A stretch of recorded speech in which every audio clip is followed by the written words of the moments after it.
Mir, I was just about to pull you up. Are you going, you got a premiere coming up.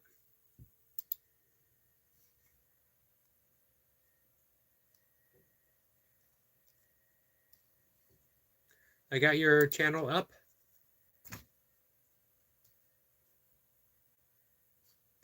And it says it's going to begin shortly.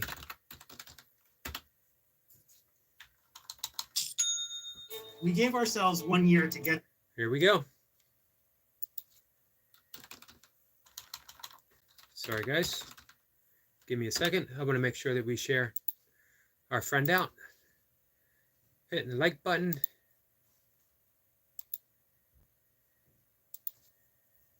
I got the ad playing now. It's important, guys. Don't forget to play the ads for our friends.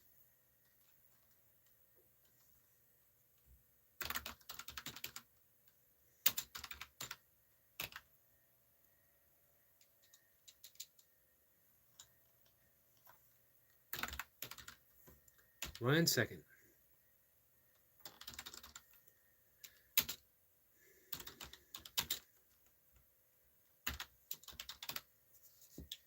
All right.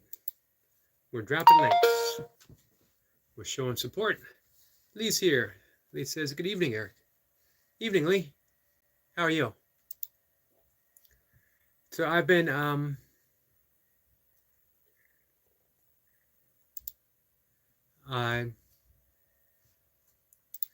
thinking about your question.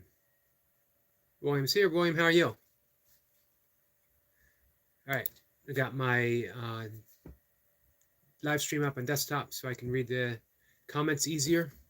I go back and forth between reading here and reading here. I'm going to change my glasses. That's better. I was thinking about your comment about changing how you feel. And I really think the key is the routine of what we do every day, how we start the day, as well as having tools in the toolbox. When we meditate, we become more responsive versus being reactive, which is big. And I love the word, and I use it often, responsibility, but not as in accepting a job or a role or something that someone gives us, but our ability to respond, which seems to have been lost because we're reactionary people. We go instantly from what seems to be a calm state to a very nervous or agitated or angry. We just make that quantum leap up to the next level. It used to be good. You had those reactions because you had a woolly mammoth or a saber-toothed tiger running at you. Nowadays, it's just a traffic jam. It's just an irritating person. It's just someone with a different political view than you. No reason to get up in arms. No reason to get in that fight or flight state. So we need to retrain the central nervous system.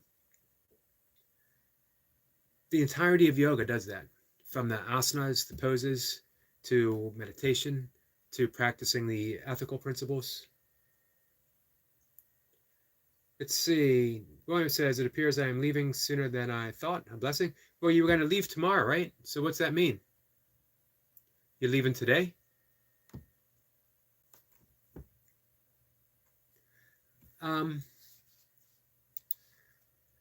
However, not everyone is able to commit to a sitting meditation practice, or at least maybe they don't feel that they're capable of right now.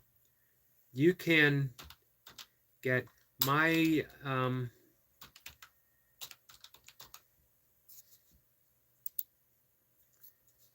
sorry guys, my breathwork teacher. He taught me how to be a breathwork instructor. He makes a claim. He meditates. He's an awesome yogi, but he makes a claim, and some people might think that this is a pretty bold claim, that you can get 90% of the benefits of meditation without sitting for meditation, but by doing breath work. His remedy instructions are 3 times a day. Morning, when you wake up, afternoon, and then an evening sleep hygiene routine. He breaks things up into 3 categories. I've explained this in some videos before. I've talked about it. Coffee breathing, 3 methods. Coffee breathing, water breathing, whiskey breathing. Has nothing to do with coffee or water or whiskey, but it's how he categorizes them to signify what they do. Obviously, coffee breathing is an energetic breathing pattern that lifts you up, gives you energy, improves the metabolism.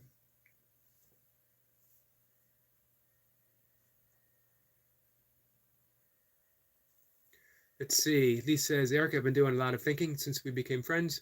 My mind is always racing. I want to become at peace with the world. I love that comment because you know what? When you, let's rephrase that a little bit. You want to be at peace with yourself because it's your mind that's racing, no one else's. Of course, their mind is racing too, but you have no control over that. Some people in non-duality circles might say you have no control over your own mind racing. That might be true. However, you can make a conscious choice what to do with your central nervous system, with your energy state, and that will bring you in alignment with a peaceful state of mind. And the funny thing is, because you had said at peace with the world, when you become peace with yourself, you start to radiate that peace within the world. So you're literally creating a more peaceful world. That's how we make a paradigm shift, one single person at a time. I know William's heard me talk about this frequently. In A Course in Miracles, they urge you, the book, the Course. The Course says, do not seek to change the world. Seek to change your perception of the world. And then the world changes. Our perception of the world is based upon the inner conditions of which we are projecting out. And I mentioned before the 5 afflictions of yoga, 5 afflictions of the mind, called the kleshas, which are based on our addictions to our attachments, all the things that we like. And we're attached to other people being wrong. We're attached to the world being a certain way, to play out in a certain way. We are attached to my side winning and attached to your side losing. Our aversions, we are averse to our side losing. We are averse to all kinds of stuff, and we're addicted to our aversions. And we go through life. Addiction to attractions, attachments, addictions to aversions. The third is belief that we are a small individual entity, that we're an ego, that we're the voice in our head. We're addicted to believing that we are thoughts going on in our head. Imagine that. That means there's billions of people in the world all believing they are separate from each other with their own private little world that they're projecting outward. No wonder it's an insane world we live in. Poor man's here. Poor man, how are you? Pilgrim man, how are you? And the fourth is our fear of death. And a lot of people will say, well, I don't even think about death. How can I be afraid of it? The fact that you don't think about it means you're afraid of it. When we think of death, it's the ego that's going to die. If we go deep in our practice, we realize that we are not the ego. We're the awareness of the ego. And it seems that awareness doesn't come and it doesn't go, so it never dies. So we take away that fear. The 5th is ignorance that all that has taken place. Yoga lays out a path through the postures, the asanas, through breath work, through meditation, through withdrawal of the senses, and through ethics. All of that to help us see through that illusion. A Course in Miracles makes it very simple. All that is based upon fear. We have that fear because we believe that we are an ego, and we project that fear out into the world, projecting our resentments, our grievances, and that's the world we live in. That's our perception of the world. The way we overcome that is we don't really try to overcome it. We simply forgive it. We forgive the illusions. We go back to realizing it's just an illusion. Reality is love itself. Anything that I see that isn't love isn't real, or is part of the illusion, which confuses a lot of people, because it certainly feels real. Crime feels real. Traffic jams feel real. Starving children, that feels real. But what the Course is saying is it's real because we're perceiving it. What we're perceiving is we live in a world where it's okay for children to be starving. Imagine if we forgave that illusion and we woke up to a world in which we said it isn't okay for any child to go to bed hungry. None. What if we forgave the illusion of political divide, of us versus them, that one man can make a decision for a country to invade another country? Does that mean all that would go away? No, but our perception of the world would begin to change, and we can only change one person at a time. One person at a time. It's up to us, no one else. And it brings us into a happier place. Because what A Course in Miracles says, the dreamer never, and this plays out in yoga as well as Buddhism, the dreamer can never wake up from the dream. Or I'm sorry, the dream character can never wake up from the dream. How can it? It's a dream character. If it wakes up, it no longer exists. The one who wakes up is the dreamer himself. And that's beyond us right now. But what we can do is learn how to dream a happier dream, which brings me back to Lee. How do we do that? We can do it through forgiveness and through breath work, through easy yoga poses, real easy, and forgiveness. Getting out in nature. 5 things to start with.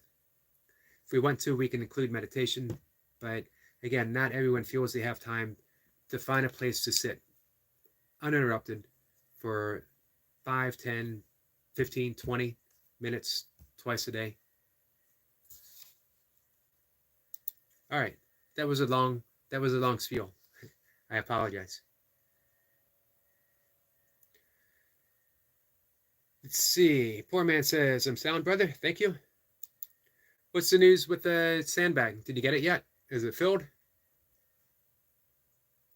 Man, you can do so much with a sandbag.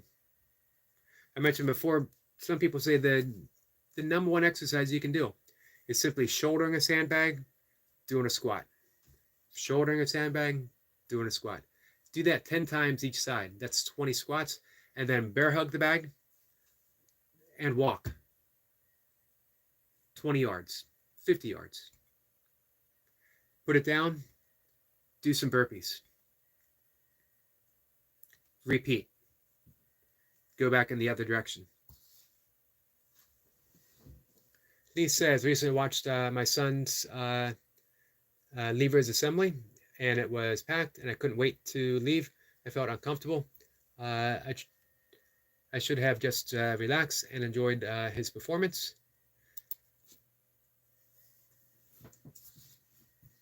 It's weird when we say, oh, by the way, have you guys checked out? We got Mir up. He's up on his live stream. He's doing a premiere. So make sure you check him out, guys. Mir is here. I got him up and running on my desktop. Give me 1 second.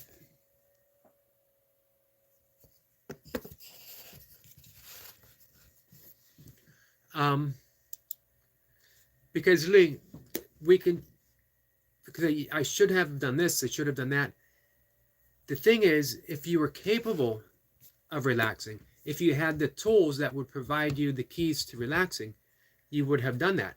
But you can't blame yourself for not having the tools. However, Now you know what you would like to have done, and you can forgive the fact that you didn't know, you didn't have the tools. Why punish yourself if you don't have the tools? But now we can get those tools. Now you can change everything.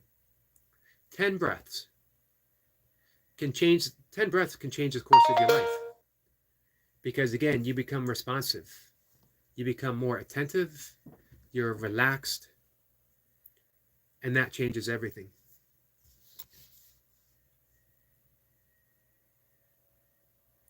Mir says, guys, my premier just visit and come back, guys. Absolutely, guys. Let's spend some time with Mir. Like I said, I got him up and running. I'll be here. I'll still be talking. So definitely go visit Mir. Let's support everyone. His premiere is up now. Hey, Mir, do you want to drop the link to it, please? Goldie says, hi there, lovely people. Hi there, lovely Goldie. Poor man says, has not arrived yet. That makes it freaking awesome. Been trying some workouts off of Savage Army. Did a few shield casts and other movements just beginning. Man, working with a mace or clubbells, that can be brutal. What I love about especially clubbell or Persian clubs, however you want to call them, you can do light ones and it's great for the joints. You can do heavy ones and you're getting an awesome workout. Mir says, yes, sir, it's okay. Definitely, guys. Goldie says, 45 minutes of work to go. We're going to see you through.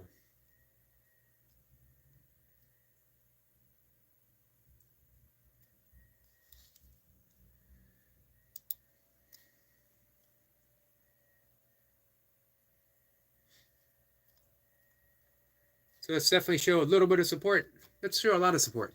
Let's show all the support for our friend Mir. Mir has done so much for all of us. And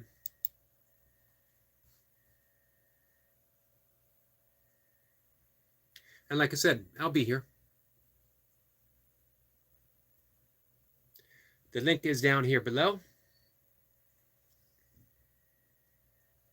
Joseph say, Goldie, I went to support, and I have seen you come through our community collecting. So William, what's going on as far as you leaving? William Downey is here. Says, hey Yogi. William, how are you?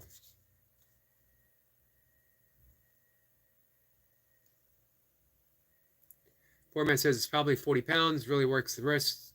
Primitive brutality. Absolutely. Let's see. It's also great for the core. Red Flag says, who is this jump? Do you want a formal introduction? Or, I guess formally, Eric McCarty? If you wanted to, you can just call me Yogi. But hey, since you came here with a nickname, Jump is fine. Although, I'm wondering, is that a typo? Did you mean to say champ? Who is this champ? I really appreciate that. I mean, I'm not the burpee champ. Burpee champ, that'd be Burpee Reaper. I don't mind if you call me the champ. That's fine. William says, just stop by for a few minutes. Got an appointment to go to. I appreciate you stopping by. Hey, if you get the opportunity, stop by for our friend Mir. He's having a premiere right now. Right as we're speaking. Oh, it's over.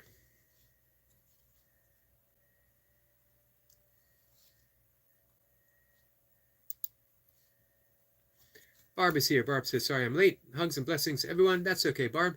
I always appreciate you being here. Mir says, thanks, guys. Your support and kindness. Absolutely, my friend.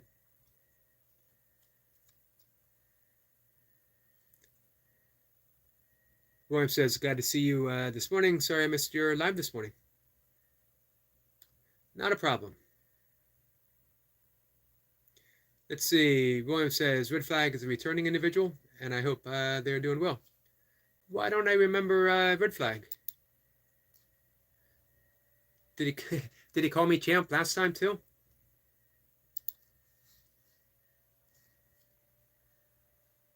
And if he's returning, how can he not know who I am?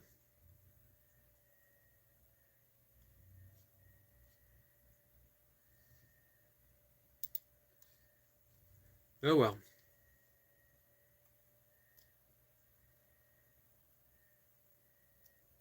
Lee says, Red Flag, this is Yogi Eric, and he is very interesting. Tune in and listen. I appreciate that, Lee. Amir says, thanks, everyone. Absolutely, you're welcome, my friend. Where it says they usually get timed out, but it isn't ever super egregious.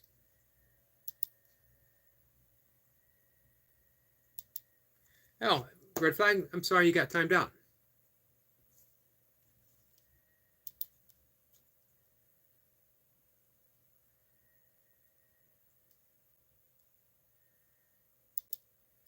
I corrected the typo even as I was speaking. Mir says, sir, it's amazing.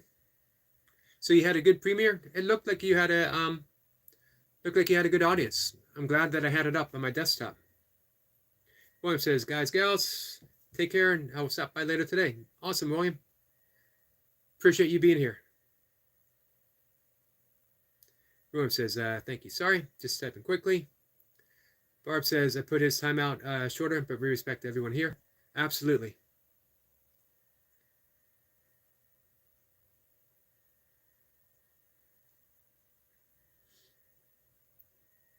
William says, yep, absolutely, Barb. We know it's out of love. This is true.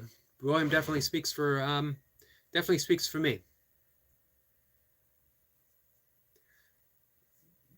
What I don't want to do is second guess any of the moderators. So, if someone signs someone out because they think that's the best path, it's not for me to say, hey, don't do this or whatever. You guys got a wrench for a reason. I think the past few weeks we had a really nice flow of conversation. I'd like to keep it there. I also definitely want to avoid too much debate back and forth. And that's happened the last couple of days. It's a fun discussion, but we never change anyone's view. However, as our friend Jace likes to say, we can plant a seed and see what happens with the seed.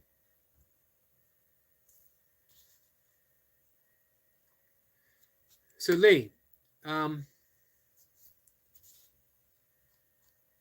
second. Poor man went to the Cairo today, learned something interesting, have a significant muscle imbalance in left side, rhomboid scapula lat. Well, that is interesting. I have issues on my left side as well. Lee says, Eric, what's your fave music you like? Well, I absolutely love the Beatles. I grew up on what's now considered classic rock from the 60s, 70s, early 80s. I also like, the 80s new wave.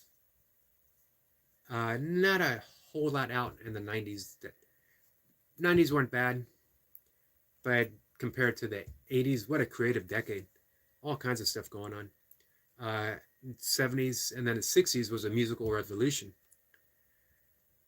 I like old-time country music. When country was country, when it had some twang to it, when it had a steel pedal guitar, and a mandolin, that kind of stuff. But probably above all else, I absolutely love jazz music. I like classical music too. Classical music and jazz seems to be where my taste lie to. It never gets old. I can listen to it over and over again. Of course, my formative years was spent dancing with the Grateful Dead, going from Grateful Dead show to Grateful Dead show. Barb says hi to Poor Man and Lee. Greer says, all guys, mere new upload. Just visit there. Definitely spend some time with Mir. You won't regret it. Poor Man says the pain is on the, yes, the pain is on the developed right side. Game plan is building up the left side to get some symmetry back. Did he give you a plan to help with that?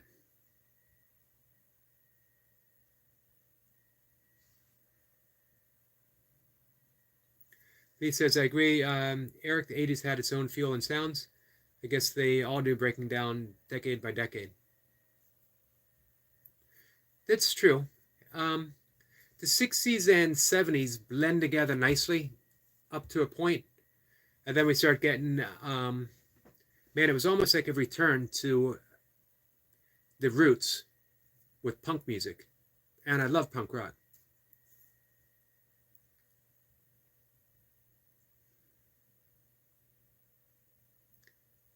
And then the 80s, everything was different with the 80s.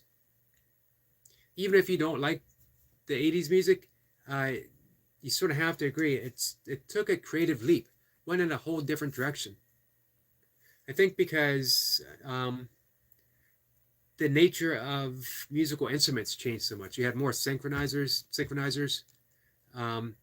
Things were a little bit more computerized in the studio. Samuel is here. Samuel's a new friend. Samuel is in, I'm sorry, you said South Africa, right? I believe you said South Africa. I could be mistaken. And if I am, I apologize.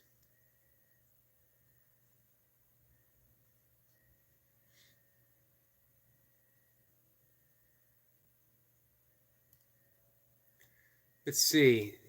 Poor Man says, yes, I asked him what specific muscles, and that's what he told me. Also trying pull-ups with pulling up on my left-hand side.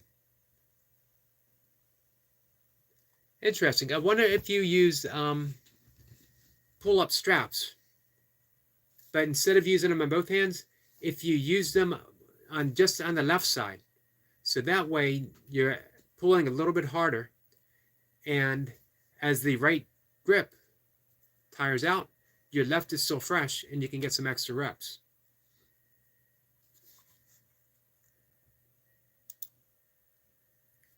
Rhea says, welcome, and we get a thumbs up. Appreciate that, my friend.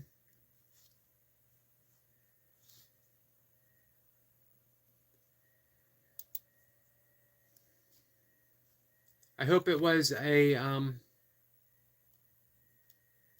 very, very successful premiere for you.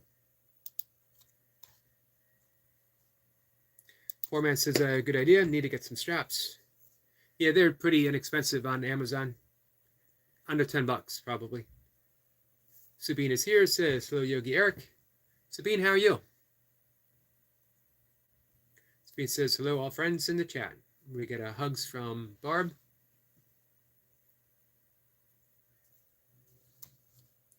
Lee is saying hi to everyone. So Lee, if you ever want to do some breath work, again, as my teaching instructor taught us how to teach, let me go back to the methods that you have. Coffee breathing, which is to uplift, to stimulate, to increase the metabolism, to wake us up in the morning, and to give us energy. Hence the coffee breathing. You have water breathing. Water breathing, water is neutral. It mixes with everything. So it would be in the afternoon when, if you need to be lifted up, it would lift you up a little bit. If you need to calm down, it would calm you down a little bit. And then you have whiskey. Whiskey brings you down. Whiskey brings you way down, puts you deep into that parasympathetic nervous state, which is the rest and digest. It prepares you to sleep. Or if you're really nervous or on edge or whatever, anxious, you can do that 10 breaths, and you are from the sympathetic nervous state, which is the fight and flight, fight or flight. Sometimes it's fight and flight. Within 10 breaths, you enter into the parasympathetic, which is the rest and digest, the peaceful, the responsiveness. So you go from reaction to responsiveness. And when you were talking about watching your son, 10 breaths, and you would have been more receptive. You would have been more at peace, more responsive, open. Sometimes being around all that nervous energy, you got all these nervous parents who might be watching their kids as well. All of those thoughts. And if you're even at all a little bit sensitive, you're absorbing all of that energy, all of that frazzled energy. So that's why no one's really to blame. That's why you can't blame yourself.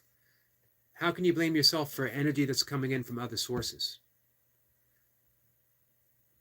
But when you have those tools, when you can do some breath work, you close your eyes, you just retreat in the corner.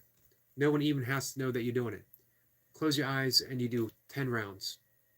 You do more if you want or if you need, but usually 10 rounds is enough. And you're good to go. So what we say is morning breath work, afternoon breath work, evening breath work, and therapeutically as needed.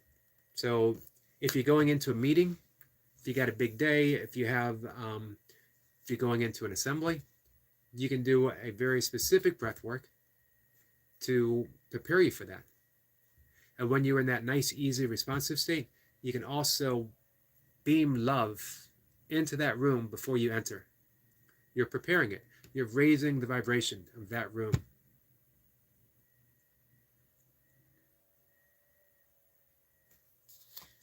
Lee says, I'm very anxious. I overthink. I feel I don't fit in. I feel paranoid, and I know working with you, Eric, will help this significantly. So thank you for your kind offer. Absolutely. Here's something to think about. You absolutely don't fit in. And that's good news. Because the world's a mess. Why would you want to fit in with a messed up world? But when you realize that, you can heal yourself and you help healing the world. So your anxiousness, your paranoia, those are all signs. Go within, heal yourself, and you'll help heal the world. And it's not as hard as we think. Sabine says she's listening and cooking supper. What's for supper today in Switzerland? So, you know what? To be anxious, to overthink, to feel like you don't fit in and slightly paranoid is a logical response to a crazy world. Man, I feel you on that. I absolutely feel you. If you're at all, like again, if you're at all sensitive, if you're empathetic, if you're compassionate, if you're in tune with your heart, how could you not feel all of that stuff? But you can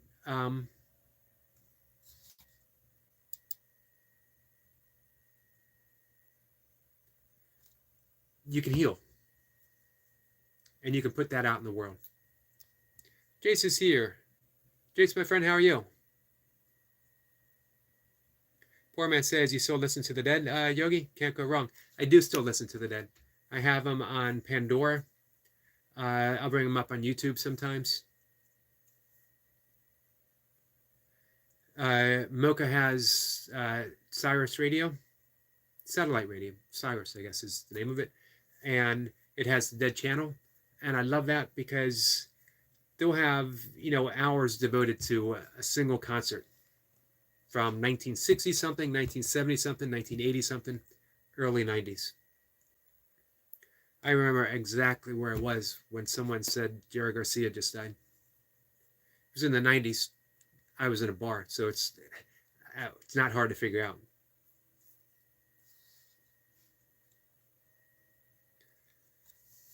Let's see. Barb says, I don't know where I am at now. With one surgery after another, the meds are causing post-operative depression.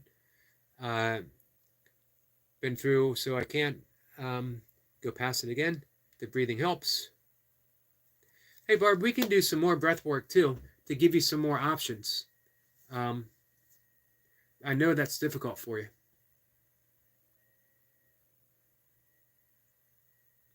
Always happy to help my friends. As I mentioned before, I teach meditation and breath work basically for a living. I'm pretty bad at it for a living. I'm a horrible businessman. Because here's what I want to do. How can I have that information in a crazy, messed up world and not offer it to as many people as possible?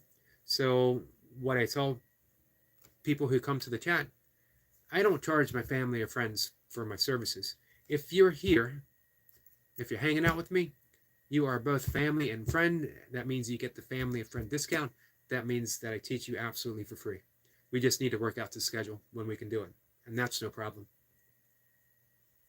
Let's see. Reckon Hit says, top 5 books according to you. This is the ever-changing list. So what I say today might not be true tomorrow. But let's start with Lonesome Dove, a Western. What was it, an 800-page Western? Won the Pulitzer Prize. I love going back and reading that over and over and over again. 100 Years of Solitude. Gabriel Garcia Marquez. That's what, too. Autobiography of Yogi set me on the path of yoga. And number 4, Born to Run. I was in line in a bookstore buying another book, and that was on the it was on a shelf that you walk by, to browse. Because it was a long line, I picked it up and thumbed through it.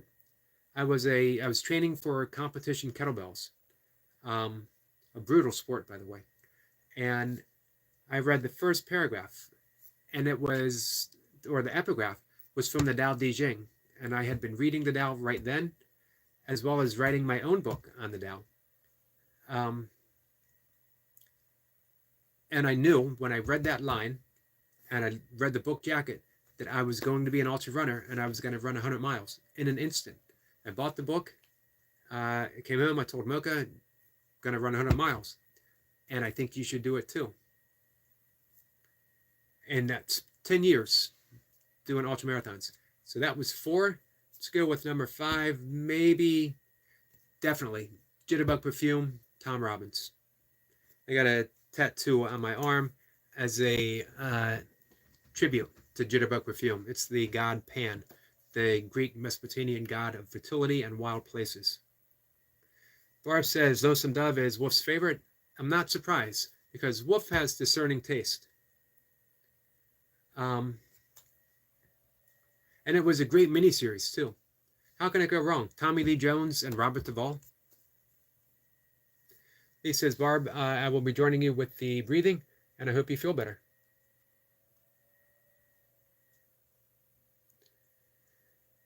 So again, poor man says, do you like fish? You know what? I don't dislike them, but I haven't spent a whole lot of time through the years, through the decades.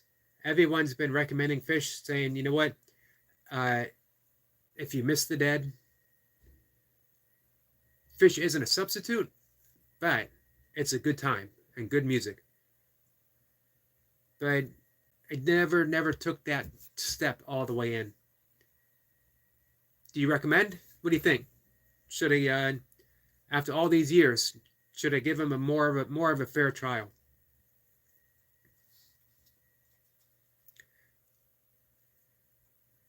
Lee says, Sabine, hey, lovely. Barb says, you also, Lee.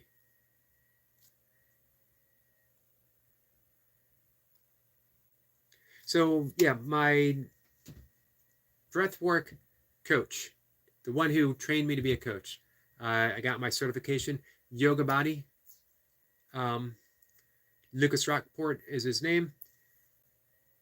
He makes a bold claim, and again, he meditates. He's a great yogi. Makes a bold claim that you can get 90% of all the benefits of meditation just by doing breath work. And as much as he loves meditation, he says he dislikes finding the time to do it every day. He's sort of a haphazard meditator. Me, I'm committed to the meditative path. I love my time meditating. My life changed because I started meditating. Quickly and slowly. Meaning, there's a line in A Course in Miracles that says, infinite patience produces immediate results. And I love that line. Poor Man says you should watch the movie Electric Apricot. I like that title. I'm going to write that down.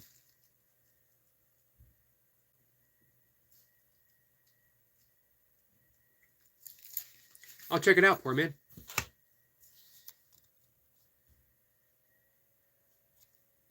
Here it says, so Yogi asked to all just visit my new upload.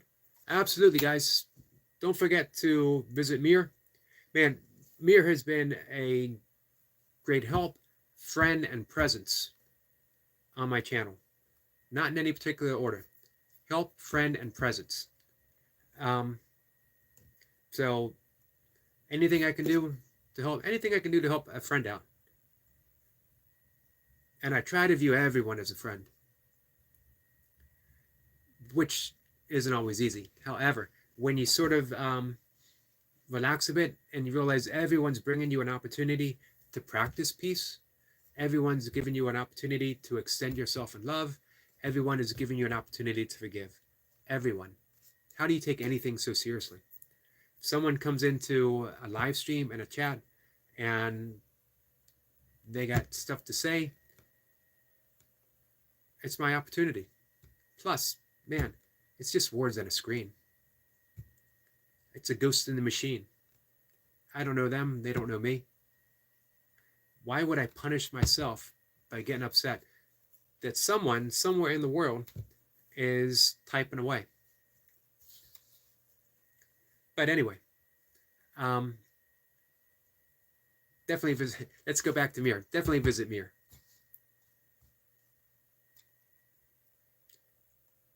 Lee says, Eric, you give so much. If I can ever help you, I will.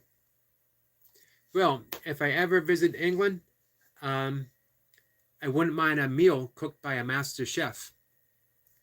That would be something. Hey, I wouldn't mind a vegan meal cooked by a master chef.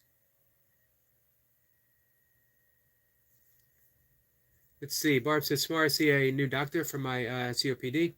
He says he has a new way to go beyond just breathing. Nice. Keep us posted on that, Barb. Mira says, thank you, Sir Yogi. You're welcome, my friend. As I said, anything I can do to help you.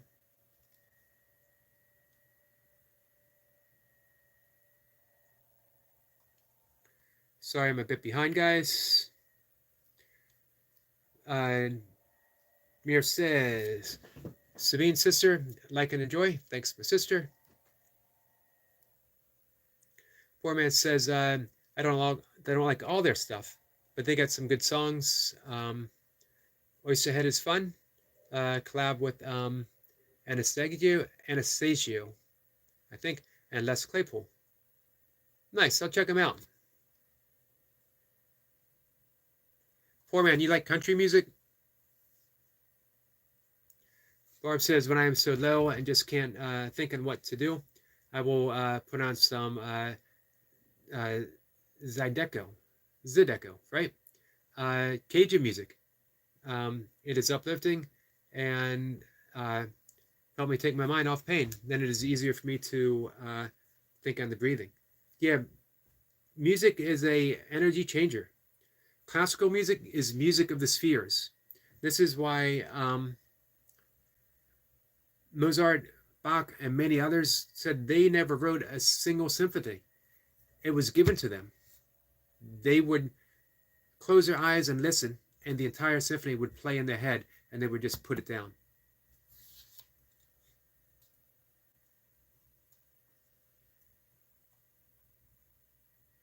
Lee says, what I like about you all is how you support each other, and will take time to check out a channel, come and chat, learn from each other. Absolutely. It's amazing, isn't it? How, who says people can't get along? I've never seen any real arguments or debate. I call it the burpee community, but it's much bigger than a burpee community. You know, we have people here who have never done a burpee, don't want to do a burpee, have no interest in doing burpees or anything of that sort. And yet I'll see him over on Brian Lane's channel or Jacob's channel, cheering him on. That's the amazing thing that we've managed to do. All of us, each and every one of us, is spread that love out in all kinds of different directions. So it's absolutely why I love going to Barb's channel. And I feel like I'm sitting with her when she's doing her crafts. I feel like I'm literally sitting in the presence of a good friend as she's working. We're sharing a cup of coffee together. When I go to Optimob, I'm literally in Switzerland taking a drive with friends. I'll be honest with you, I'm in the back seat with backs. I know I would be invited to sit up front. I could sit between Timo and Sabine. They'd be more than happy to have me. But again, I'm going to be honest, I'm sitting in the back with backs. But I'm with family. I'm with friends. When I'm hanging out with Jace in the morning, I'm literally absorbing that energy that he's putting out there. My day's better because of the time that I spent with Jace. I love having conversations with William, walking with Goldie, meeting Destiny at Forever Walks, PhD. Maybe the two best things that have ever happened to me on all of YouTube, ever. Eric Lapointe, who came because he was having a bad day. I heard some annoying bald guy on YouTube talking about breathing, and he thought, I'll give this guy a listen to, and he's never left. It's been a presence. And I could just go on and on and on with everyone and how much all of you mean to me. And that includes our good friend Lee and Poor Man's Jim, and new friends coming in every day. And it's amazing when someone new comes in, they feel like they've always been here, like in an instant.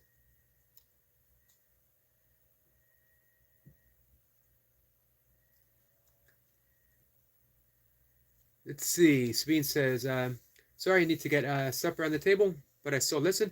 Thank you, Sabine. Appreciate that very much, my friend.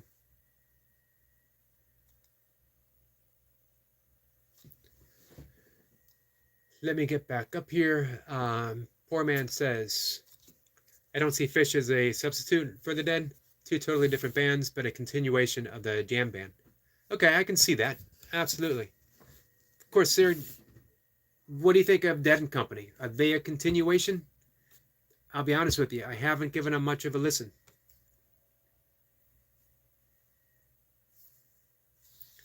What about Dave Matthews as a jam band?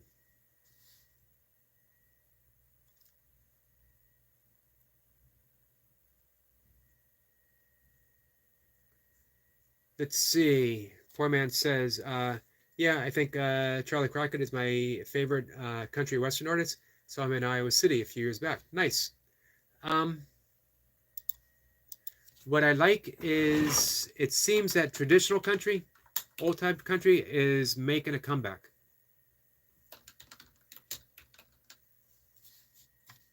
What do you think of Sturgill Simpson? I love the song Turtles All the Way Down because, for one, I love turtles, and I love the story of how that came about. Turtles All the Way Down, the original saying.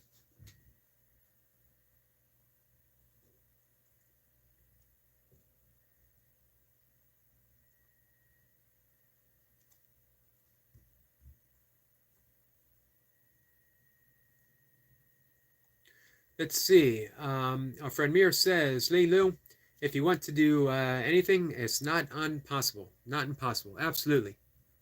Wise words from our friend Mir. Thank you for putting that out, Mir.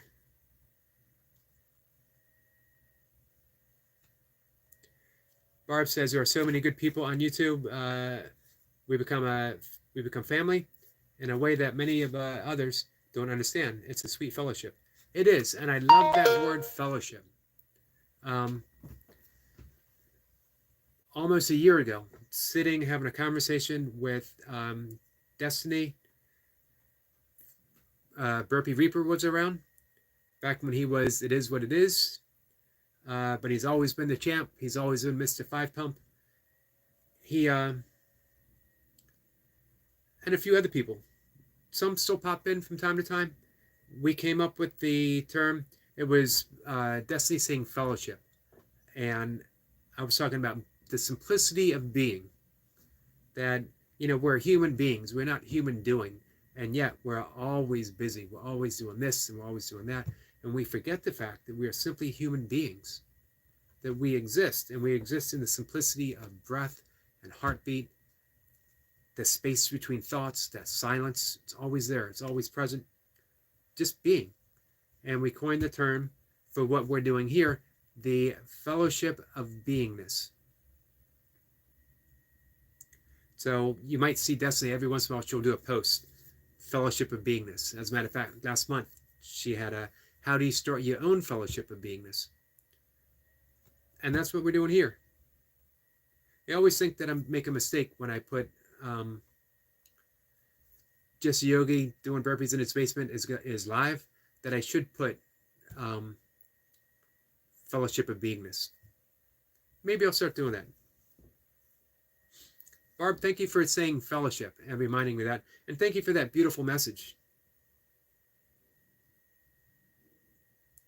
Lisa is exactly how I feel, like I'm sat around a dining table with great company and feel happy. Exactly. Jason's going to be right back. He's got a phone call. In the yogic and Buddhist tradition, it's called the Sangha. S-A-N-G-H-A.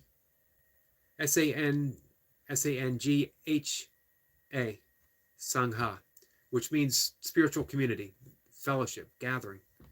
And that's what I like to think that we're doing here.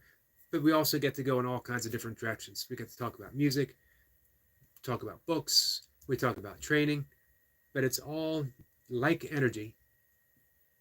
That's why I never worry about trolls. Two things are going to happen with trolls. They're going to come, well, let's say three things. They're going to come, they're going to have fun, and they're going to leave. They're going to come and get bored, and they're going to leave, or they're going to come and they're going to think, these guys are pretty cool. Maybe not that bald guy who keeps calling himself Yogi, but everyone else, they're pretty cool. They seem to know what they're talking about, and they're going to hang out, and they're going to have a good time, and they become part of the family. So that's why I never worry about any comment, anything that happens.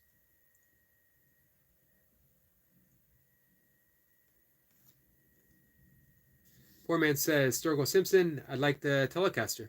Would love to have one. Sounds amazing.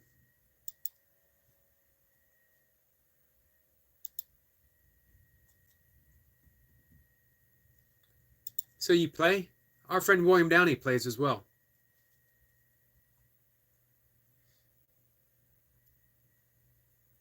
Mir says, thanks, sir. You're welcome, my friend. Mir says, everyone do a job, sir.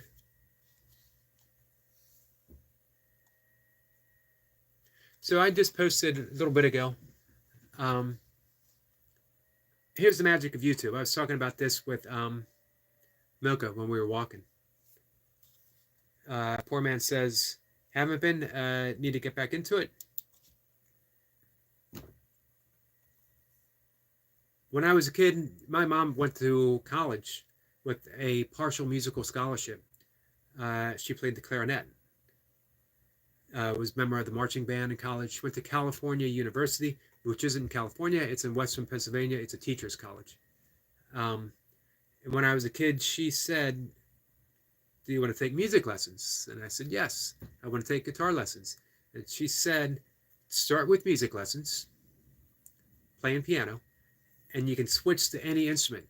And when you have that ability, when you learn to play piano, you can play anything, pretty much anything, which was true for her because she learned piano and then she switched to clarinet. But I was young, fool of myself. I wanted to play guitar. I wanted to impress the girls. I wanted to be a rock star. And I ended up not doing anything. And she had said, if you don't do it, one day you'll regret it. And like mothers everywhere, she was absolutely right. Wish I had listened. I did pick up, I have it up there. I did pick up a ukulele. I can't play it, but I have one. And I can play about 2 verses of Silent Night on a harmonica. Whether or not it actually sounds like Silent Night, I don't know.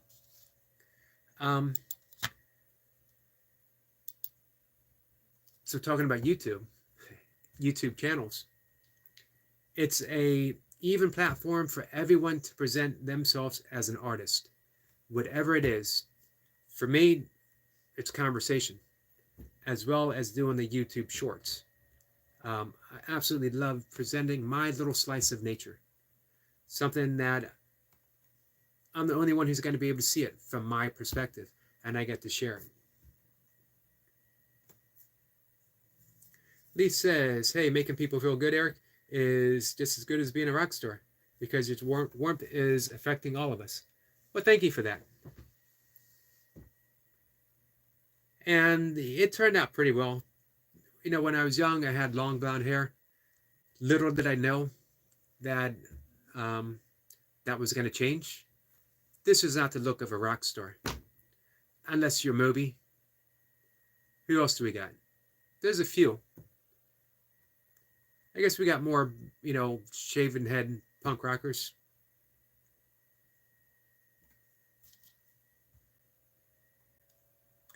I appreciate that, Lee. Barb says, I learned piano first, then clarinet. That's what my mom did. Oboe, steel flute, and started sax. Wow. Then with the native culture, I learned the native flute. I can also play the scrubboard with Cajun music. That's awesome, Barb. I love the clarinet, from classical all the way to jazz. And of course the sax.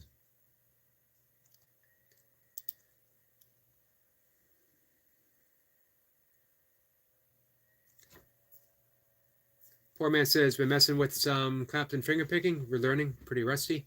We had a talk about Eric Clapton, Eddie Van Halen, and a few other guitar gods last night with William Downey. I'm not a big fan of Clapton as a person, but man, when he opens up, especially with Cream on White Room or Layla, I gotta admit, he's a master. I don't know if it ever serves to compare great guitar players because they all have such different styles.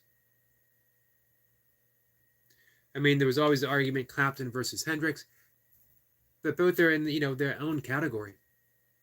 Geniuses.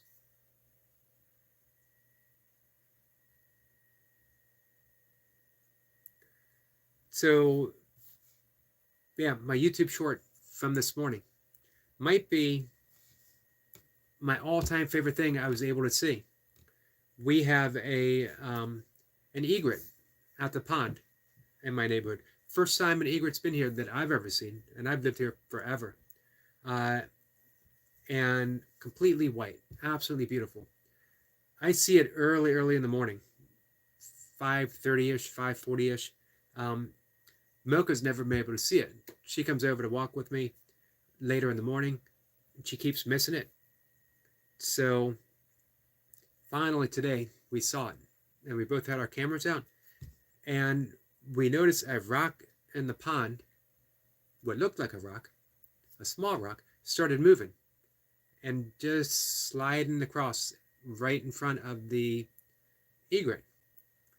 And then all of a sudden, a huge snapping turtle emerges out of the water, walks in front of the egret, who's looking pretty surprised, and then goes the other side of the little land bridge into the other side of the water, disappears. And the egret is literally looking, like shrugging his shoulders, like, what the heck just happened? Absolutely amazing.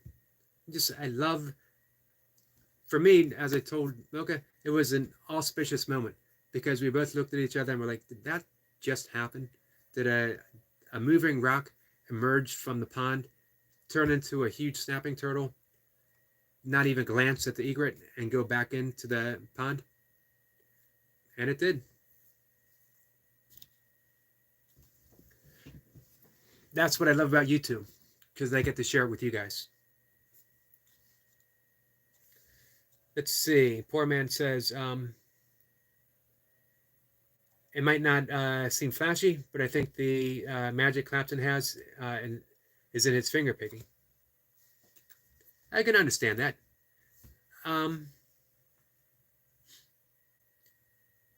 You know who my favorite guitar player is, and a lot of people will be surprised? Lindsey Buckingham. As well, I think Mick Fleetwood might be my favorite drummer in rock music. Jazz might be a different story. Although, I think our friend Lee is going to say Neil Peart, if I'm not mistaken, who is an incredible drummer, that's for sure. Can't argue that. I used to be a huge fan of Keith Moon, and I still like him, but I see him now as less technically proficient and just busy in the best possible way. If you ever listen to the Beatles, the song Rain, and you'll see what a masterful drummer Ringo Starr actually is. Same with George Harrison. He never had those guitar solos. He didn't ever do anything flashy. But look how well the Beatles played as a musical band. No one stood out above the others. Barb says, when I was learning, I loved playing the song Little Brown Jug. The bus had me playing it every morning. It always got the kids happy to go to school. Nice. I love those type of stories. Barb says, I recorded one the other day in the field across the street. We don't see egrets this far inland. Yeah, normally they are found along the shore. And we're about 45 minutes from the Chesapeake Bay. About 2 to 3 hours away from the ocean.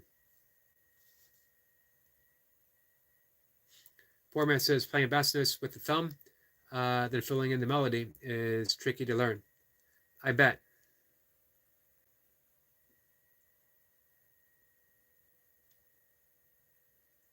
So, if we could talk bass players, I am going back to the Beatles. Funny, growing up, just loving the Beatles, listening to the Beatles, but never given much thought to individual instruments.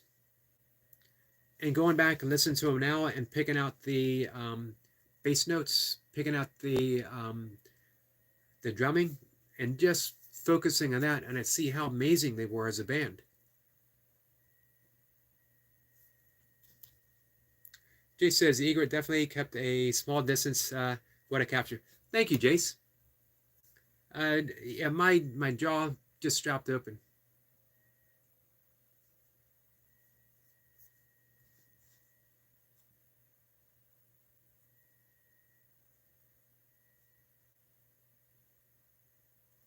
My other favorite capture, a cormorant. Cormorant is a primitive looking bird. You see it first and you think it might be a strange looking goose. They're one of the few aquatic birds whose wings aren't waterproof. So when they get wet, when they dive in water, they need to air dry them out. So they'll spread their wings. And it's majestic looking.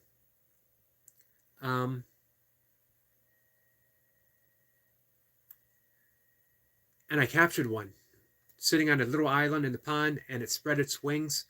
Again, looking majestic. And then I'm still filming, and it turned around, and it decided to poop in my direction. Projectile. Big, long, white stream. And I managed to catch the whole thing. I thought for sure that that was going to go viral, but it did not. But I'm so glad I caught it. Let's see. Lee says, can you explain what a root beer float? Root beer float? Root beer float. My boys were asking. Root beer float. It's got to be in a mug. You can't have it any other way. So it is a mug of root beer. And then you put in, for me, it's got to be 2 scoops of vanilla ice cream. Some people say only 1 scoop. And then you could put other stuff on it. You could put a cherry on it if you want. Doesn't matter to me. If it's got root beer and it's got vanilla ice cream, I'm good to go. Some might put whipped cream. That's just too much, man. If you got vanilla really is the best flavor in the world. If you got vanilla and you got root beer, you don't need whipped cream. If you like it, go for it. I think it's overkill.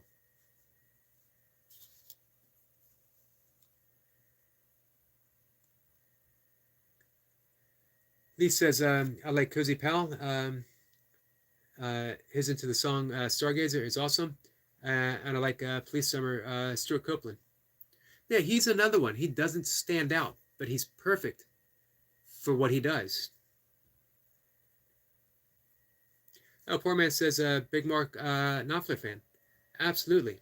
Another amazing fingerstyle. I'm subscribed to his channel. He's still putting out good music. It's funny, I really enjoyed Dire Straits. And then the MTV generation. And I didn't enjoy him as much. And then he's done a bunch of solo work, which is absolutely awesome. Thomas is here, 2Cap. How are you, Thomas? Navy SEALs today? It is Navy SEALs Day. 2Cap says, saw Buckethead live once. Was the best. That's awesome.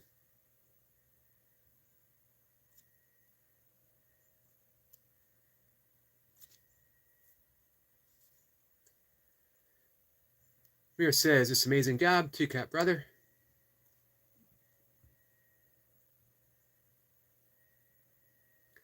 Poor man says, nice 2Cap. I saw him once with Claypool and Bernie. Mir says, 2Cap, my new upload. Definitely check out Mir's new upload. He did a premiere. 2Cap says, many cormorants back in my hometown. They're amazing looking birds. They're so, like I said, they're so prehistoric looking. You can just picture them, you know, in prehistoric wetlands.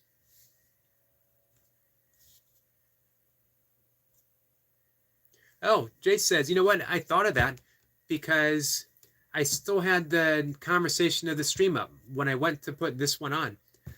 Jay said, may you be blessed with something new. And this was just hours, 2 hours later, right after my workout. And there it is. Jay says, do you remember me blessing you something different? How coincidental. As I told Mocha, auspicious. That's the only word I could use to describe it. When synchronistically things happen, they bring you this gift, an auspicious moment. So when I go down the list of everyone here visiting, I can think of the auspicious occasion when you guys came in, when I met you, when we became friends.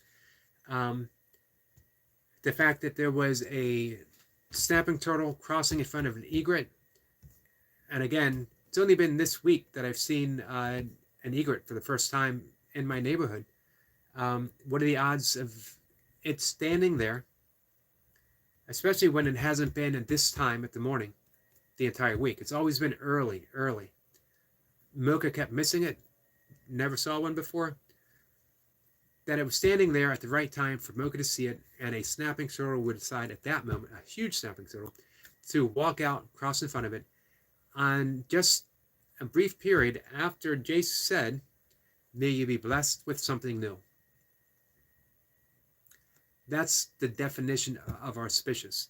Everything had aligned perfectly. Had Mocha was a little late. Had she been earlier, we would have missed it. Had my workout taken a little bit longer or was a little shorter, we would have missed it. Had anything happened during the course of that walk, had that turtle got waylaid by a fish, had the egret stepped in, had Jace not said, may you be blessed with something different, none of that would have happened. Everything had to happen the way it did. And the proof of that is everything happened the way it did. Absolutely amazing. The Burpee Reaper here, the guy that made me do Navy SEALs today. As I said in the description on the video, when Burpee Reaper says it's Navy SEALs Thursday, you don't ask why. You just do Navy SEALs. Reaper says, good morning, Eric and YouTube family. Stop to say hello. Very much appreciate it, Reaper. Been discussing you throughout the conversation. All good stuff. I was talking about the conversations last year I had with you and Destiny. We would just sit and chat about all kinds of stuff. One of the best political conversations I ever had was with Burpee Reaper and Destiny. And we never once mentioned a party name or a candidate. Not once. I have no idea what political party Reaper belongs to. Don't care. I have no idea what political party Destiny belongs to. Don't care. But we talked for over an hour on politics. And it was a completely happy, loving conversation. Imagine if both sides got rid of sides. They got rid of the label that I'm this and you're that. And they just talked about the common interest, what we wanted. TCAP says, checked it out, Mirror. Love the music. Nice.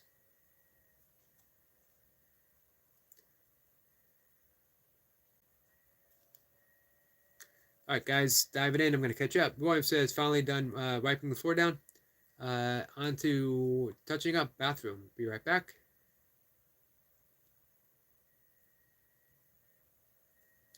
Thomas says, driving past the rice farms yesterday, saw about 30 egrets all lined up for lunch. Awesome.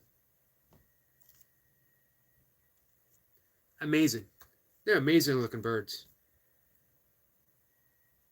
My favorite, though, is the green heron, because they're about this big, and then it extends the neck, and it's about this big. And you keep thinking, when you see how compact they are, where is that neck coming from?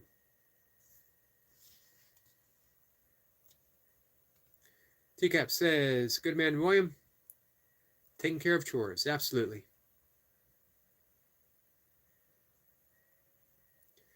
Hashtag the Burpee Reaper made me do it. That hashtag should go viral. Who hasn't found themselves doing something they have absolutely did not want to do? Hitting a number of reps they absolutely had no idea they could hit. And asking themselves, why am I doing this? And then saying, because I guess Burpee Reaper made me do it. I had no choice. Reaper says, great work, Eric, TCAP, Leo, and Jacob. Hey, I'm just honored to be included in that. I didn't do a great many, but I was happy to step up, put in some reps for you guys. TCAP says he was happy with his heels today. Nice. Jace says, do burpees. Absolutely. It's a standard answer across the board. You got a problem? Do some burpees. Our friend Optimob is here. Timo, how are you? I was talking about you earlier. I was talking about what an absolute joy it is to experience Switzerland. Feeling like I'm in the car with Timo and Sabine and Bax. Runner Boy is here.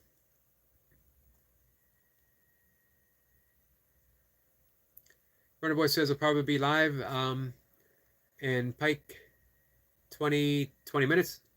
20 minutes for an arm workout. Awesome. I'll probably be done talking in 20 minutes, so we can all catch Runner Boy. I've mentioned before, my opinion, Runner Boy, he definitely has one of the best lifting channels on YouTube, and he's also one of the most precise trainers. You don't often see him making a wrong move. You don't often see him failing at a rep. He did last week, but that's it was almost a planned failure. And as he said in the video, he knew better. He went to the well once too often. Teacup says, "Sweet Runner Boy." Lee's gonna head on over. Awesome. Jay says, "Typo Timo, sorry, good evening."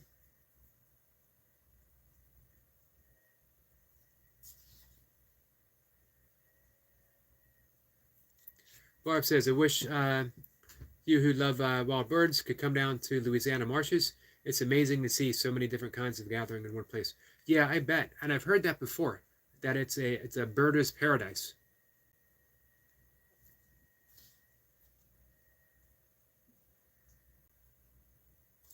Runner Boy says, "I was on Reapers and Eric's live. They pushed hard."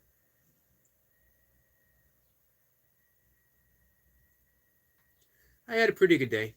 I got my dips in. Didn't hit any massive numbers, but you know, it's those days, the solid days, they add up to those big days.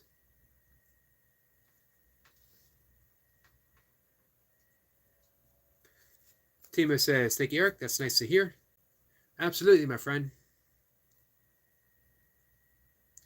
I was just talking about, what everyone, the different things that everyone brings and how much I enjoy all of it. From sitting at the kitchen table with Barb to being in the car with Timo, Sabine, and Bax. And as I mentioned to Sabine, that, of course, I'm sitting in the back seat with Bax. I know you guys would invite me up front to sit in between you guys, but I'd be sitting in the back with Bax. Jay says, "Gonna eat. Eating dinner now." I believe Sabine and Timo just finished eating. Sorry. Accidentally, but gently, stepped on my cat. Teacup says, "Laughing at Runner Boy. I know the reference." Runner Boy says, "I'm eating a succulent Chinese." All right, where's the reference from?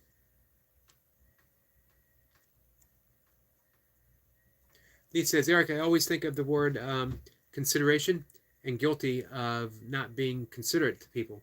I think we're sensitive, we consider more." I agree, absolutely.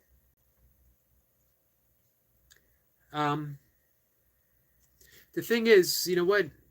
All of us, and I think without exception, we're born sensitive.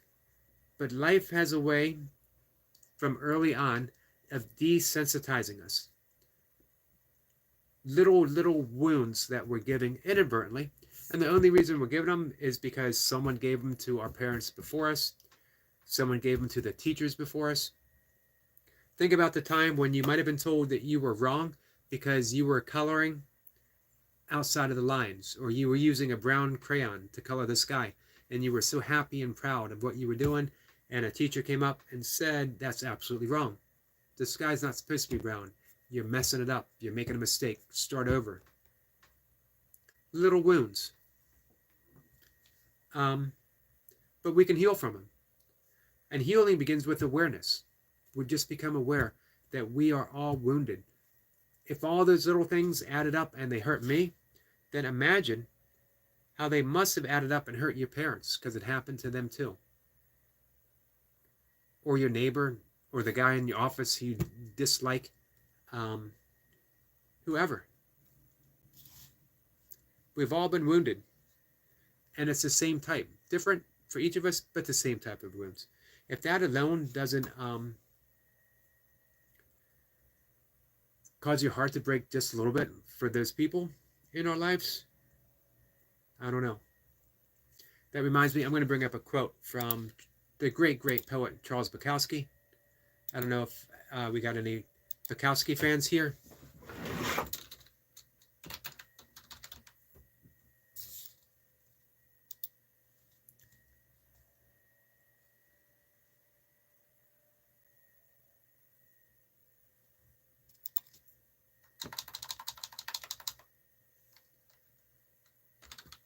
Give me a second, guys. I'm going to do a little bit of Googling.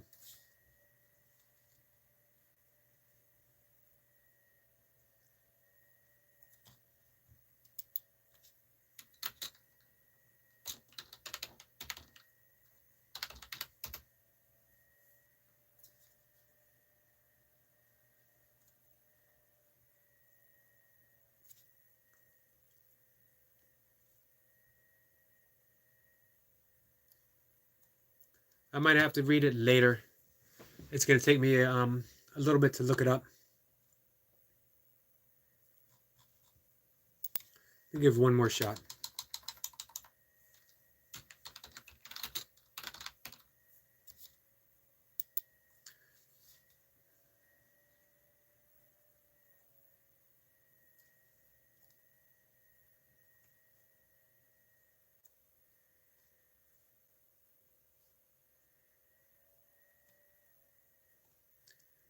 I'll find it later. I apologize, guys. I would have loved to have read a Charles Bukowski poem. It's been a while. All right, let me dive back in.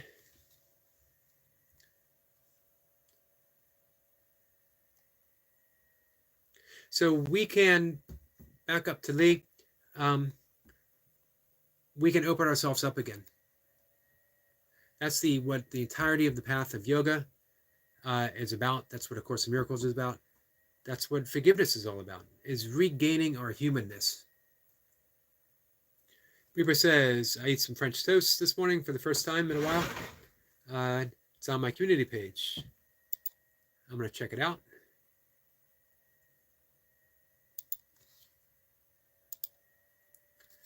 Maybe that's the secret to Navy SEAL success. It boils down to French toast.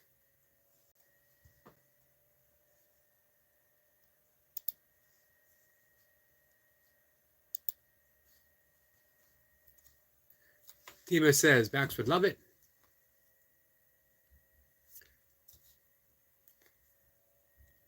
I don't know. He gets that big old back seat all to himself. Timo says, finish eating. Runner Boy says, just an old YouTube video. Jay says, I got a burger and fries. We'll post a tiki short.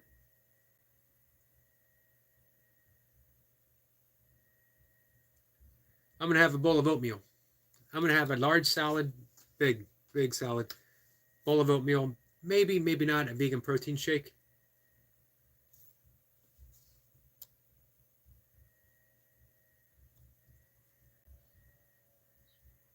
Speed says, we have had Hawaii toast. What is Hawaii toast? Also a big salad with lots of veggies. Way to go. Can change your life if you get a big bowl of greens every day.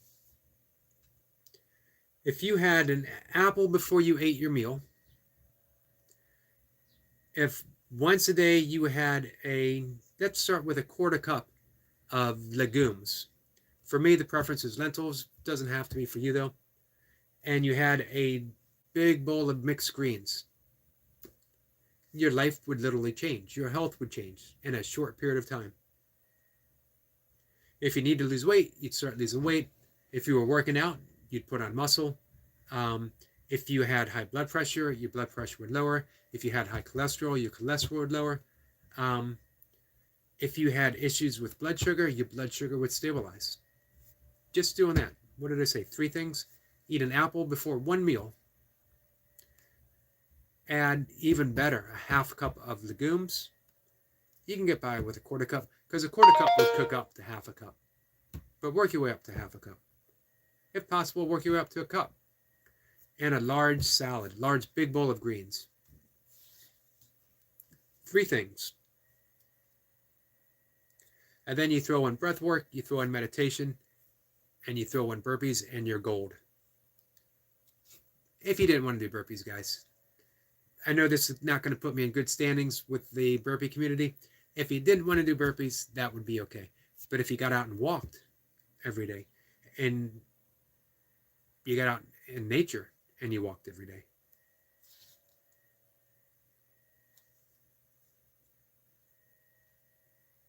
So I'm going to have to look up Hawaiian toast.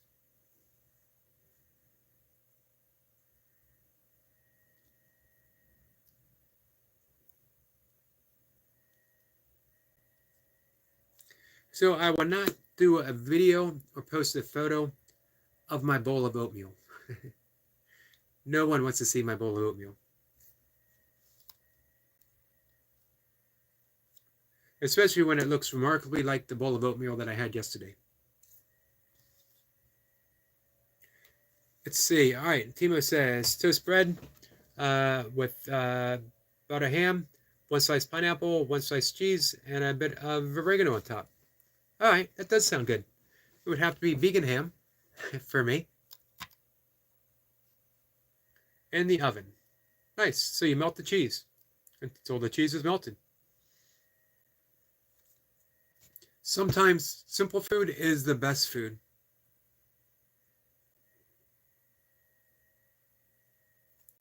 Optimob says I would do a cooking video for you and easy to make. Awesome. I love Timo's videos. He sent me a video on how to say his name when I was struggling saying it. And he sent me a video of him saying hi to Bax for me because I had said, say hi to Bax, please scratch him behind the ears. And the next thing I know, I got a video of Bax with his ears being scratched. How's that for a friend, guys?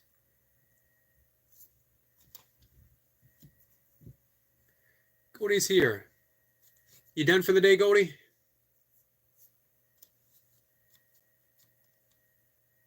Ron says, okay, finally finished with a few chores. Nice. Shelling pistachios. Sabine says, that is Hotimo.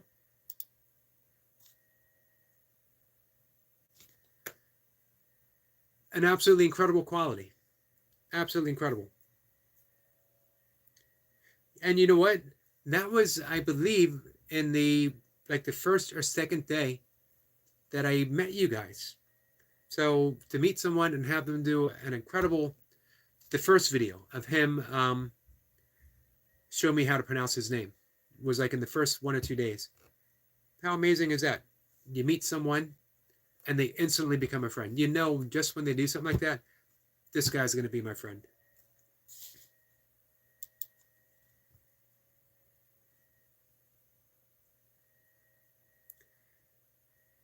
Gordy says, what are you cooking, William? It's just snacking. Reaper says, Sabine, yes, I've had it before. Very delicious.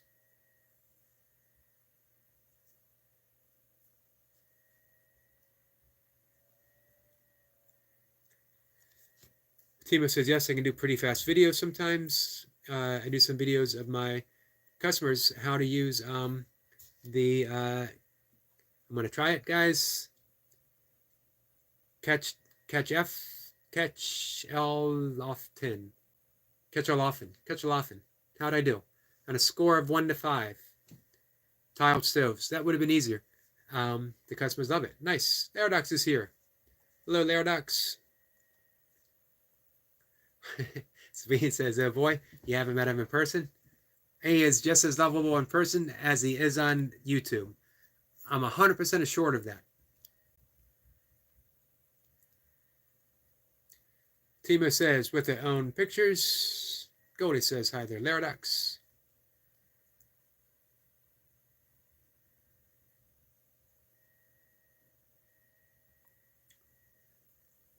We got some, let's see, Larodox says hi. Optimob says hi to Larodox. How's it going with you, Larodox? Reaper says, where's Runner Boy? He might be getting ready to do live. He's doing an arm workout, he said. I'm going to wrap things up in just about 5 minutes. Optimob says, dinner is Runner Boy doing? think he said he just finished, right? And then he's going to get ready to do his arm workout. Therodox says, Yogi, I'm 10 subs away from 800. Congratulations, my friend.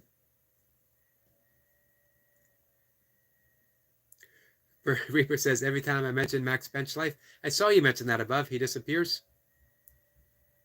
What's up with that? Therodox says, hi. He's almost 16. Let us know when it's your birthday. We'll be here to celebrate. Runner Boy says, starting live about now. Hey, Runner Boy, what's up with Max Bench Life? Is that a trigger? I'm on the verge of a sneeze, guys. Therodox says it's going good. Great, glad to hear that.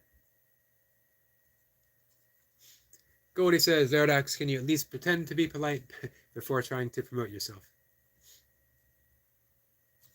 Therodox says, I have to go, Yogi. I'm going to join Runner Boy. Take care. Rob says, hi there, Runner Boy. Reaper says, I want to ask Runner Boy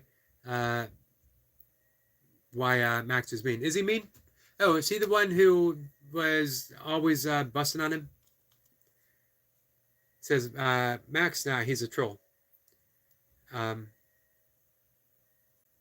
You mentioned him before, that, yeah, he comes in. Is he the one who made a video? Man, all right.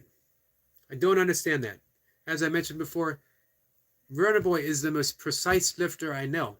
He's got flawless form on his squats, on his deadlift. I had some issues with his bench, but he cleared it up for me.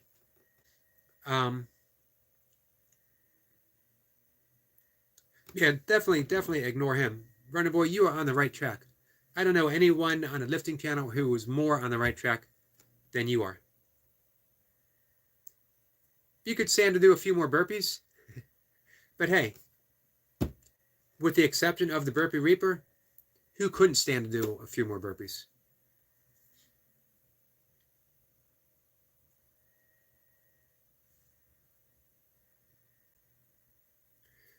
Timo says, hi, Goldie, you're right about the behavior Therodox. Please stay.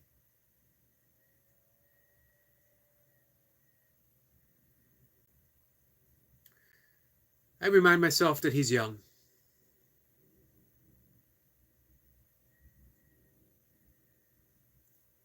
It was easier for me when I was 15 because there was no such thing as the internet.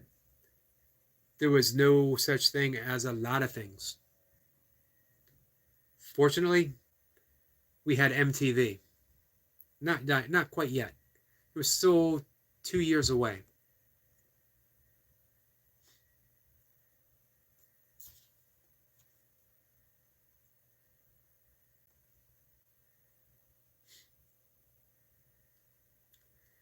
Timo says, here are nice and polite people. All these people here try to help you. But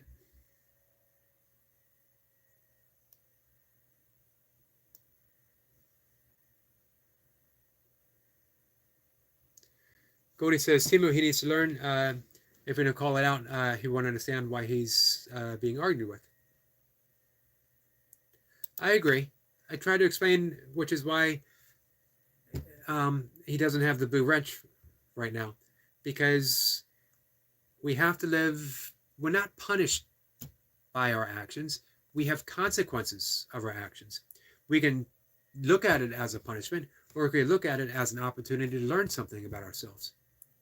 So if you think of it, well, I'm being punished, then you're going to be punished. If you're looking at it as, what can I do? How can I learn? Then it's something entirely different. And yet it's the same thing, just seen in a different light.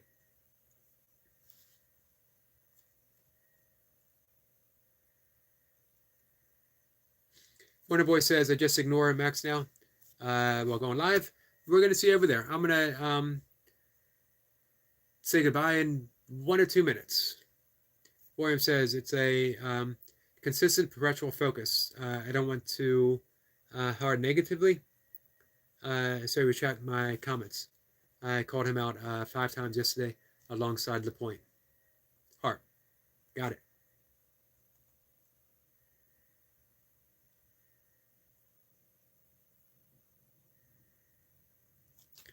Our friend Oscar's here.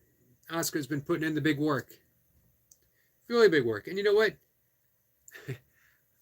Oscar suffers for his burpees, as we all do. I don't know if anyone suffers as joyfully as Oscar does. The great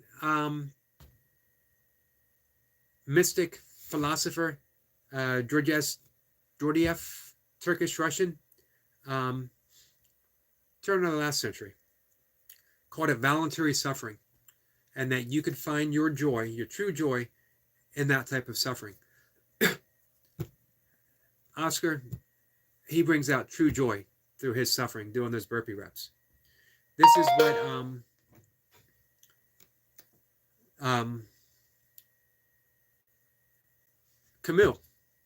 Albert Camus, the French philosopher, when he reimagined the myth of Sisyphus. Remember Sisyphus, the Greek god who was punished? He had to push a rock up a hill and it would roll back down immediately. He had to do that for eternity. And yet he found, according to Camus, eventually he began to smile. He found meaning in the meaningless. That's what it is doing burpees. That's when I watched Oscar. Oscar has quickly become one of my favorite people to watch doing burpees. That's what I see. What's the meaning in throwing yourself on the floor and bouncing back up and then doing it again and again and again? When I played football, that was punishment. Do your burpees. Man, we hated hearing that. Absolutely hated hearing that. It was punishment. If you got something wrong, do burpees. If you were late, if you were slow, if you missed a play, do your burpees. And hey, the burpee community, we've transformed that. It's not punishment. We find joy in it. Oscar is a joyful warrior.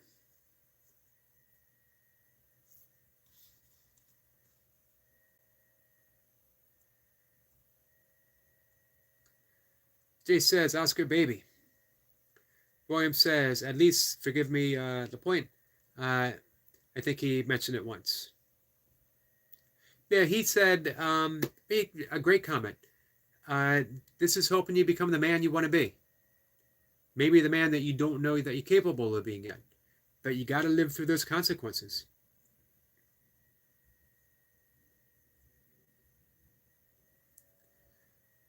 This is why I like Laradox, but in this instant, because of what he did, I can't stand by him. I can't defend him because it was indefensible. Especially when you know and you were told how much hard work, commitment, and dedication to detail that Timo puts into the work. And it's just, speaking of joy, it's such a joyful experience to travel with them through the mountains of Switzerland, or on a walk with backs, or driving through, walking through their neighborhood, or driving through the neighborhood. It's all a joyful experience. Take an opportunity to not make it about yourself.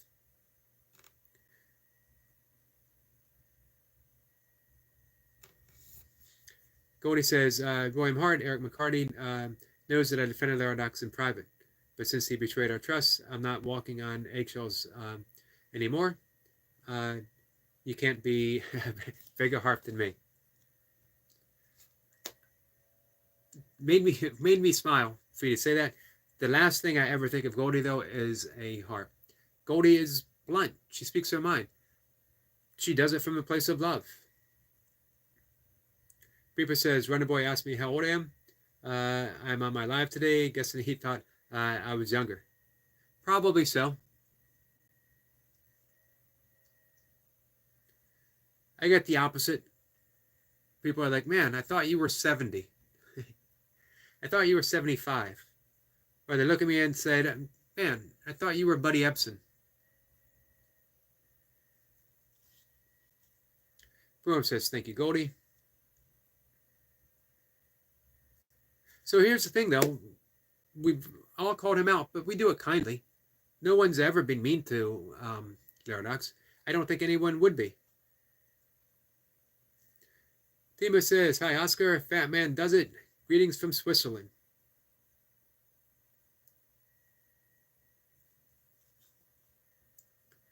Oscar says, Yogi, thank you, man. Put a smile on my face with that. I love to suffer. And it's it's infectious. You know what I mean? Um, you see Oscar putting in the work happily with a smile on his face, full of joy, and you think, man, what excuse do any of us have?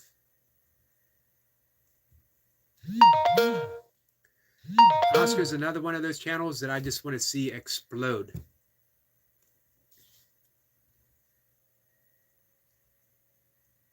Who knows? Maybe Oscar will be the next Mr. 1K.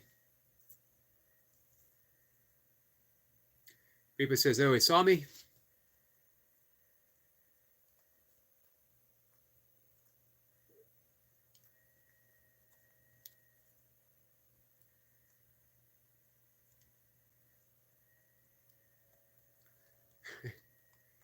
Oscar says, looks at his six-pack. I look at my cake and say, one day, it'll get there. It'll get there. I still have hope for mine, and I'm 59 years old. All right, guys. So I'm going to say good afternoon. I'll be back later in about 2.5 hours or so. If you guys are around, you got nothing better to do, no one else is live, come on by. Hey, if you haven't had enough of live streaming, check out Runner Boy. He is doing a arm workout right now.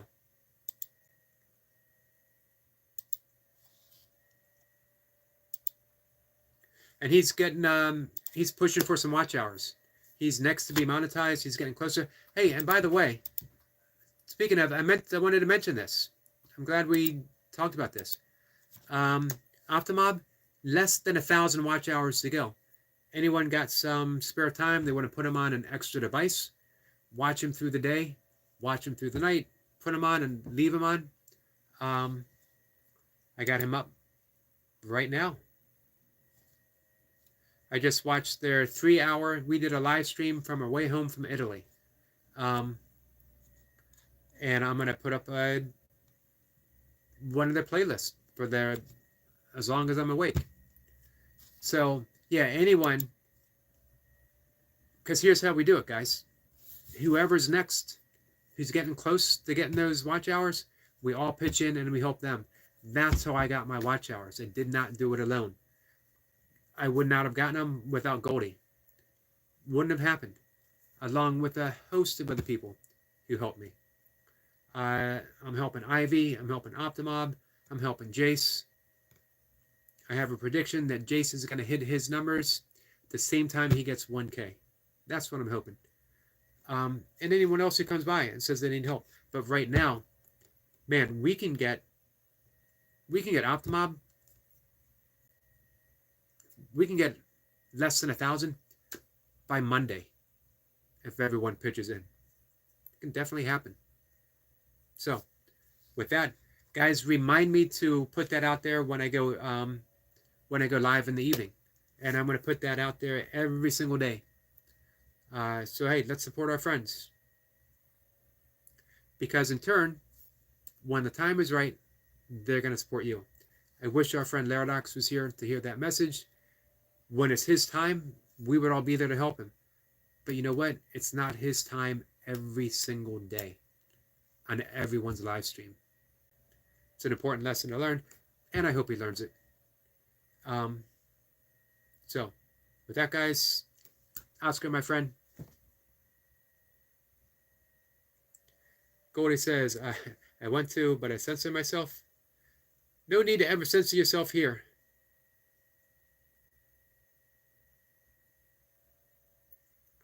Hey, Richard Runstrells is here. Happy birthday, or happy birthday. Hello, everyone. Happy Thursday. Happy Thursday to you, my friend. Just getting ready to shut things down for the afternoon. I feel bad because Richard's the guy who first said, hey, I can help you get your hours. I had never thought of asking anyone for help. I thought it was a private thing that we got there when we got there. Richard said, I can help you. And he did. And that also got me thinking, hey, I can do that for someone. The same thing that Richard's doing, I can do that. Richard is 2 months away, 1 month away from his next 100-mile race. Richard is a ultra runner extraordinaire, and he's making a comeback because he had a hamstring surgery. This will be his first 100 since he injured himself. So, are you guys friends with Richard? Hook up with him. Great channel, great person, good friend. I follow him on Twitter. Always enjoy what he puts up there. Always enjoy my time on live streams when Richard shows up. Richard says, thanks for, Richard says you're doing great. Thank you, Richard, and thanks for those kind of words. Absolutely, my friend. I'm looking forward to follow along Grindstone. I'll have some friends there, and hopefully you guys will be able to interact. I'll let you know who they are. I don't know who's in it yet. It always, the week before the race, people start posting on Facebook. Big days coming up, and then I see my ultra friends, what they're doing. So I'll let you know, and you can be on the lookout for them. With that, guys, I'm going to go join Running Boy. I'll see everyone later. Take care. Thanks for popping in, Richard. If you're around, again, like 2 hours or so, come on by.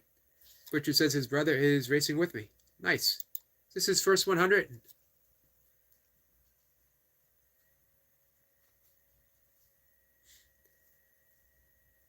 Goldie says, Timo Sabine, Princess Vampire is on as soon as I get home. Nice. Richard says, bye. All right, guys, that's what it's all about. We're helping each other out. If you're not subscribed to Richard, please do so. Richard says, no, he's done many. Good. Be nice to be running with experienced. Grindstone is a tough one, but I know you're prepared for it. Jay says he subbed to Richard. Awesome. All right, guys. I'll see everyone later. Appreciate you joining me. Take care. Oh, I didn't know the point was live. Man, I'm sorry. I'm going to check him out too. Hey, Jace. Thank you. Thank you for pointing that out. Jace, Lee, William, Two Cap. I mentioned Oscar, of course, the Burpee Reaper, as well as Laradox, as well as Home Gym. And we had others in and out. Appreciate everyone being here. I'll see everyone later. Take care.